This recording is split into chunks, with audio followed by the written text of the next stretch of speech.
NaMo the snake rescuer इस YouTube channel में आप सबका स्वागत है।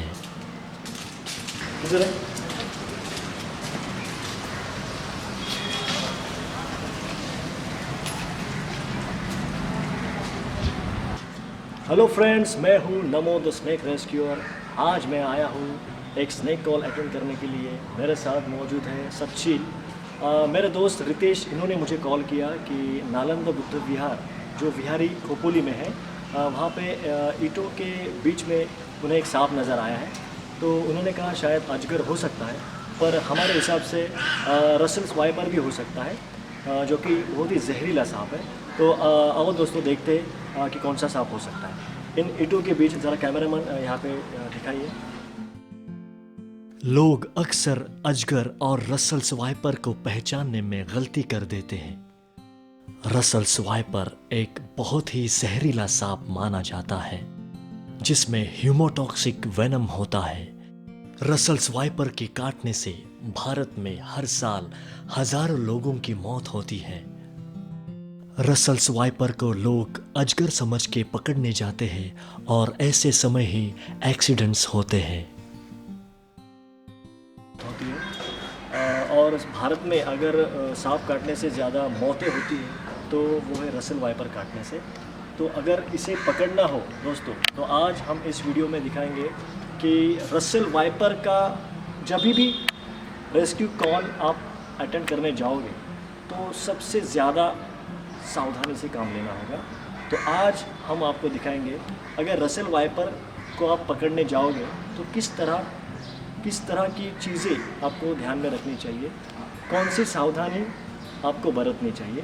तो आज हम आपको दिखाएंगे कि रसल वाइपर रेस्क्यू करते समय कौन सी चीज़ों के बारे में सोचना चाहिए और कौन सी सावधानी लेनी चाहिए। तो आज हम आपको रेस्क्यू ऑपरेशन में दिखाएंगे कि how to rescue Russell viper in a safe वे।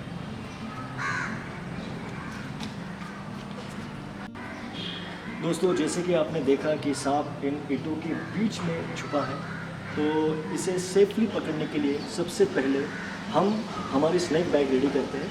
तो मैं सचिन को कहता हूँ यहाँ पे एक कोने में हमारी बैग बिछा दें, जिससे हम सांप आसानी से पकड़ सकते हैं।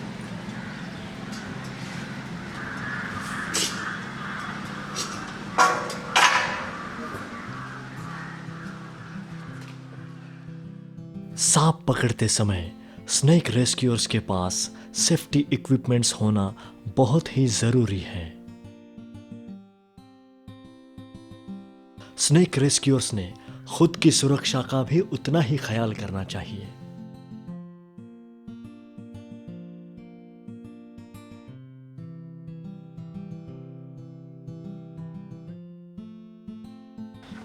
दोस्तों, जैसे कि आपने देखा कि ये रसल वाइपर यानी घोंस सांप इन ईंटों के बीचों बीच फंसा है, तो उसे बिना हाथ लगाते हुए आज हम आपको दिखाएंगे कि कैसे रेस्क्यू किया जा सकता है। देखो, यहाँ पे हमने जो ईंटें बिछाई है और लास्ट में हमने हमारा बैग रखा है।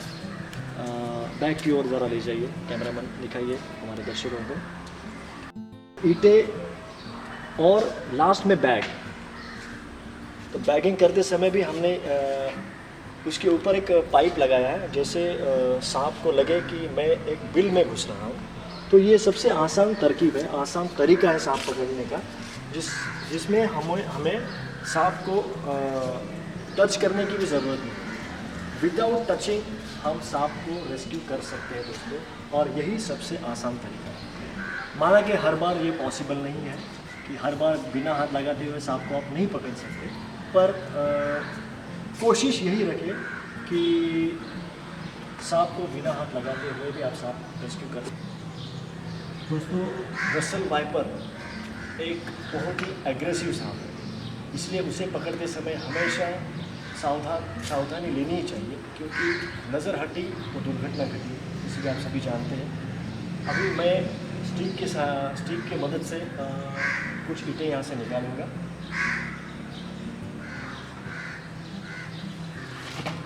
ईंटें निकालते समय दोस्तों हमेशा स्टिक का उपयोग करें, क्योंकि अगर आप डायरेक्टली हाथ लगाओगे तो शायद एक्सीडेंट्स होने की ज़्यादा संभावना होती है।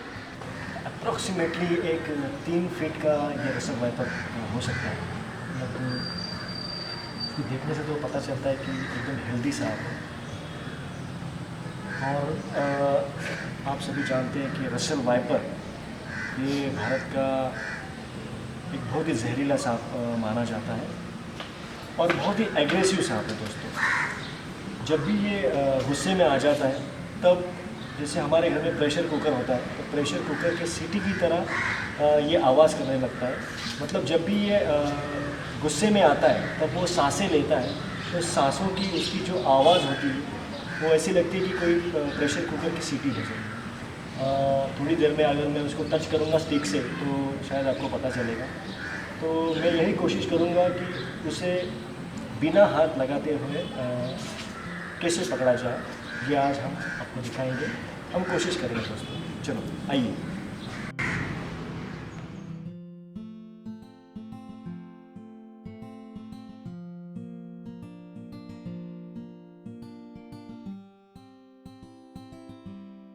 जो घर में प्रेशर कुकर होता है तो प्रेशर कुकर के सीटी की तरह ये आवाज़ करता है। एक्चुअली जब ये सांसें लेता है तो उसकी सांसों की जो आवाज़ है वो सेम प्रेशर कुकर की सीटी की तरह लगता है। तो मैं अभी इसको स्टिक से थोड़ा धकेलता हूँ तो वो अपने आप देखो कैसे बैग में घुस जाएगा।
थोड़ा क्लोज।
दोस्तों जैसा कि आपने देखा कि हमने ईंटों से पूरी ये जगह हमने पैक कर दी थी और एक पाइप लेके बैग में भर दिया था और उसमें सांप अंदर घुस गया। जैसे कि उसे लगा कि ये बिल है तो ये सबसे आसान तरीका है। जैसे ही आप स्टिक देख रहे हो ये निकाला, ये स्टिक से आप उसको अंदर की ओर धकेल सकते हो। जैसे ये सांप यहाँ पे लॉक हो जाएगा। यहाँ पे दिखाइए, जैसे मैं स्टिक यहाँ पे दिखा रहा हूँ, यहाँ पे मैं पाँव रख रहा हूँ, ये इसको मैं थोड़ा लॉक कर देता हूँ और मैं यहाँ पे पाँव रख देता हूँ और इसके बाद अगर ये निकाल सकते हैं।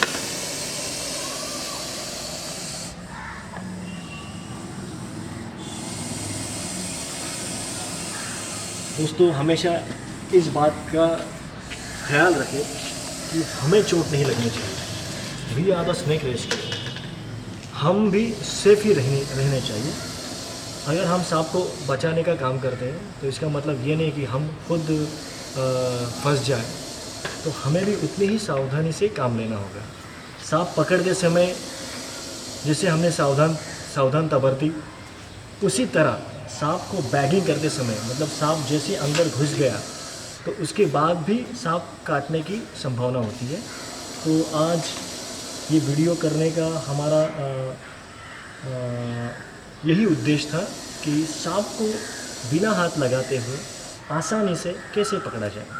देखो, आज आपने देखा कि ईंटों के बीच सांप घुसा था, उसके बाद हमने बैग रेडी कर दी। बैग के बाजू में हमने ईंटें बिछा दी, जिसमें सांप का मुंह उस जगह पे था, तो मैंने स्टिक से उसका मुंह इस जगह पे किया। सांप आसानी से अंदर गया, जैसे उसे लगा कि हमने एक बिल में घुस रहा हूँ। फिर हमने उसको बैग को टाइट किया स्टिक की सहायता से, और इस पर मैंने ईंट रख दी है। अब मैं इसको अभी पैक करूँगा।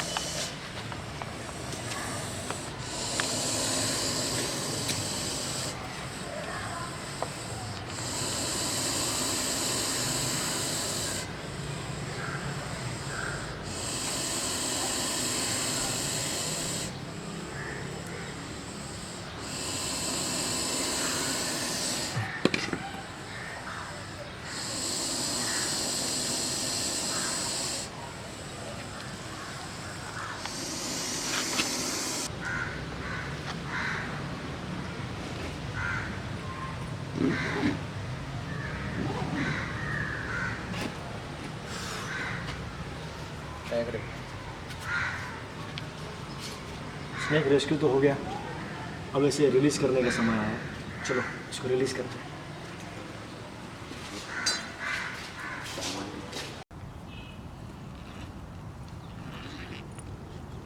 दोस्तों, जैसे कि हम सांप पकड़ते वक्त हमेशा सेफ्टी के बारे में बात करते हैं, तो जैसे कि मैंने लास्ट वीडियो में भी कहा था कि सांप छोड़ते समय यानी रिलीज़ करते समय हमें उतनी ही सावधानता लेनी चाहिए, उतनी ही सावधानी से ही काम करना चाहिए, क्योंकि एक्सीडेंट्स कभी भी हो सकते हैं। सांप पकड़ते समय भी होते हैं, सांप बैगिंग करते समय भी होते हैं, और सांप छोड़ते समय भी हो सकते हैं। तो ये बात हमें ध्यान में रखनी चाहिए।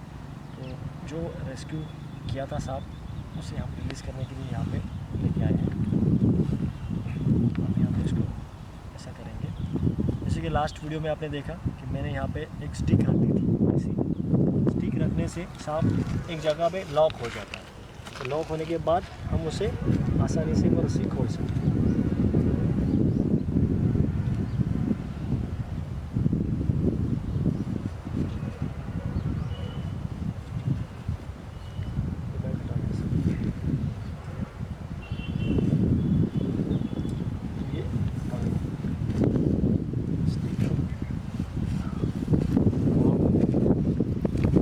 हमें अभी कुछ नहीं करना है, बस सांप को हल्के से पुश करना है स्टिक से।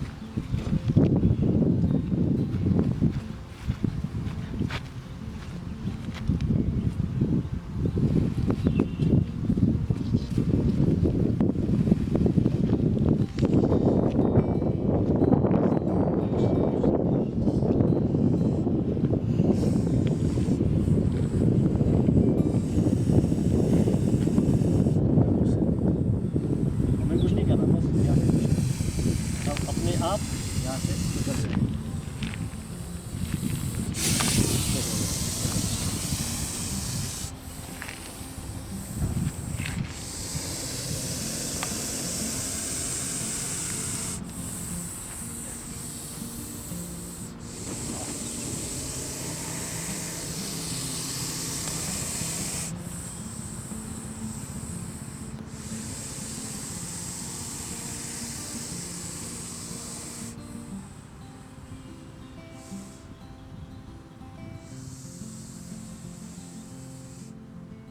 दोस्तों, फिर मिलेंगे अगली वीडियो में। तब तक के लिए goodbye and take care.